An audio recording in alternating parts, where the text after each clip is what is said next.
So hello guys, good morning and welcome back to the another vlog. So आज हमारा last दिन उज्जैन में और अभी चाय का लुत्फ़ उठा रहे हैं सुबह सुबह। एंड आज हम जाएंगे मंगलनाथ के मंदिर और अंगारेश्वर एंड एक जगह और जाएंगे जहाँ पे कृष्ण जी ने महाभारत से पहले 64 डेज़ रुक के जो थोड़ी सी स्टडी टाइप किया था, तो वो सब देखेंगे। फिलहाल फटाफट अपनी चाय पीते हैं और निकलते हैं। रेडी हम ऑलरेडी हो चुके हैं। और ये सुबह सुबह उज्जैन का सुंदर नज़ारा। सामने ही खेलने मिलने के लिए थोड़ा सा एरिया है क्योंकि ये पुलिस लाइन से जुड़ा हुआ है, यहाँ पे पुलिस स्टेशन है। और इस होटल में जय श्री महाकाल गेस्ट हाउस में हम रुके हुए थे। मतलब सर्विस वगैरह बिल्कुल बेस्ट है अगर कोई रुकना चाहे तो।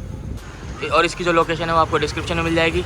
बाकी एड्रेस के लिए मैं दिखा देता हूँ, ये रहे नंबर एंड ये रहा एड्रेस। सो अपनी स्क्रीन को पॉज कर आप सभी आरतियों के टाइमिंग्स वगैरह जहाँ पे जान सकते हैं। और ये चीज़ आपको हर एक होटल में चिपकी हुई मोस्टली मिल ही जाएगी।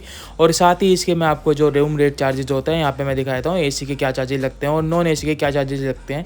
वैसे मुझे जो चार्जेस लगे हैं वो 1200 लगे हैं पर डे के हिसाब से, वो भी एसी रूम के। एंड हमारे होटल के बाहर निकलते ही थोड़ा सा माहौल को चेक करते हुए हमें दिख जाता है 50 साल से ज़्यादा पुराना शिव जी का मंदिर।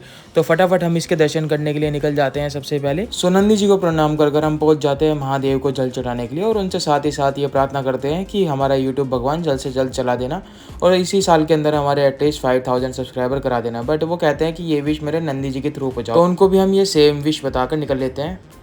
तो पास में यहाँ पे शिव जी का मंदिर था, वहाँ पे जल वगैरह चढ़ा है और मैं एक नज़ारा दिखाता हूँ, कितना मस्त सुबह सुबह फीलिंग आ रही है अभी। सबसे पहले करे शिव जी के बाद हमने हनुमान जी दर्शन। और ये देखो भाई कितनी सुंदर नज़ारा है, मतलब गाँव टाइप एरिया लग रहा है पर है शहर के बीच में। क्या ग्रीनरी, और इस टाइम पे मैं जस्टिफाई नहीं कर सकता कि क्या मस्त हवा चल रही है यहाँ पे। वो भी इंजॉय कर रही हैं अपनी पूँछ हिला के। सो इसके बाद हम ऑटो पकड़कर निकल लेते हैं मंगलनाथ के दर्शन करने के लिए। और मैं आपको बता दूं, जो ऑटो रिक्शा है या फिर ई रिक्शा है यहाँ पे सबसे बढ़िया मीडियम है ट्रैवलिंग का। यहाँ पर जो थोड़ी हट के मुझे चीज़ लगी वो मुझे ये रही कि आपको हर थोड़ी दूर पे एक मंदिर मिल जाएगा, चाहे वो हनुमान जी का हो, शिव जी का हो, किसी देवी का हो या फिर कृष्ण भगवान का हो। आपको हर थोड़ी दूर पर एक मंदिर के दर्शन होते ही रहेंगे। और आपको बता दूँ यहाँ पे काफ़ी आश्रम भी बने हुए हैं जो कि आपको काफ़ी कम प्राइसेज में रहने की जगह यहाँ पर मिल जाती है।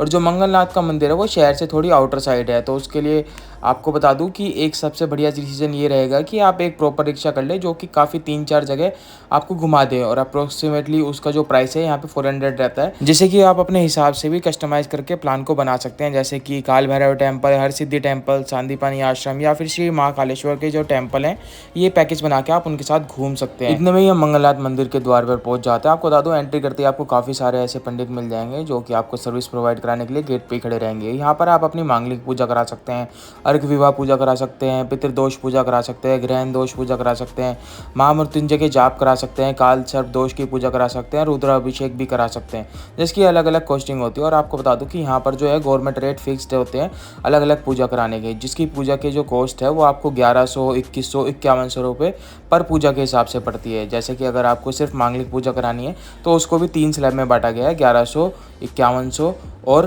2100 में। सो अगर आप लोग ये जानना चाहते हैं कि इसमें 2100 वाली में, 1100 वाली में और 5100 वाली में क्या फ़र्क होता है पूजा में, पूजा तो सभी सेम होती है, बट मैं आपको इसमें बता दूं कि इसमें ये फ़र्क होता है कि इसमें जो विधि विधान होता है और जो मंत्र उच्चारण का टाइम होता है, सब चीज़ें होती हैं, उसमें टाइमिंग का थोड़ा फ़र्क होता है।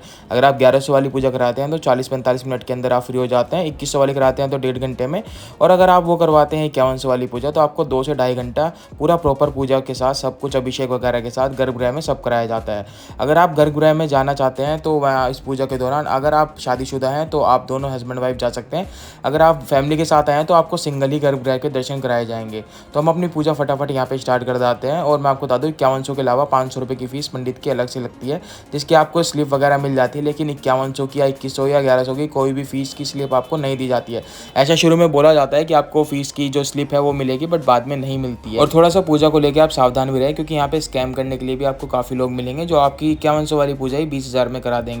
बट हाँ, मैंने थोड़ा बहुत रिसर्च करके जो मेरे पंडित जी थे उन्होंने काफ़ी विधि विधान से अच्छी तरीके से मेरी पूजा कराई। सो मैं आपको बताता हूँ कि मंगलनाथ के पीछे की स्टोरी क्या है। तो आपको बता दूँ कि मंगल ग्रह का तो आप लोगों ने नाम सुना ही होगा, लेकिन मैं आज आपको बताता हूँ कि मंगल ग्रह का जन्म कैसे हुआ।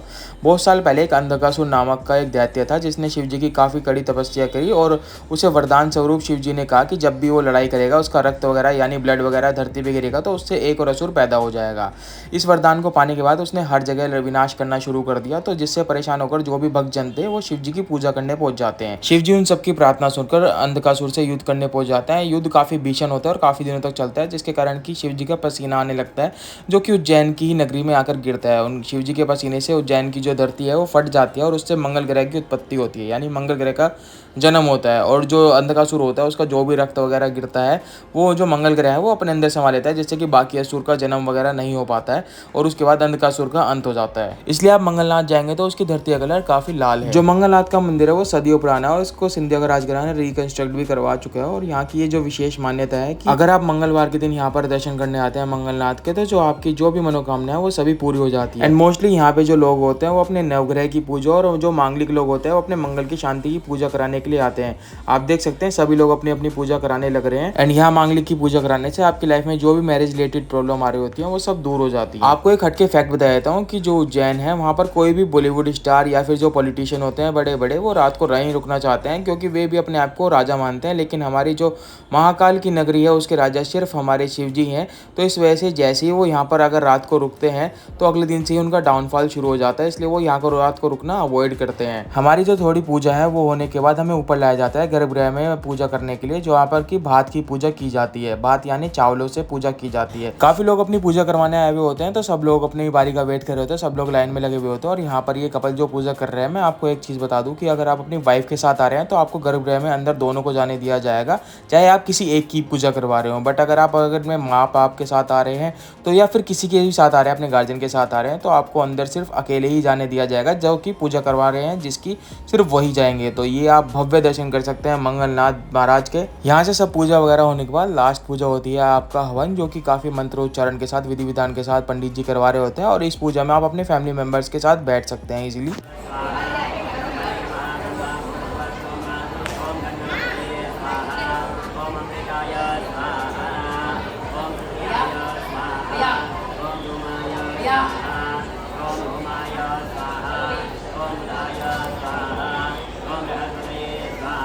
हमारी पूजा में लगभग 2.5 से 3 घंटे लगते हैं। और ये पूजा कराने के बाद आपको फीस वगैरह देनी होती है, जिसकी मैं आपको ऑलरेडी बता चुका हूँ। स्लिप वगैरह नहीं मिलती है, सिर्फ आपको जो 500 रुपये की फ़ीस जमा कराते हैं वो ही स्लिप मिलती है।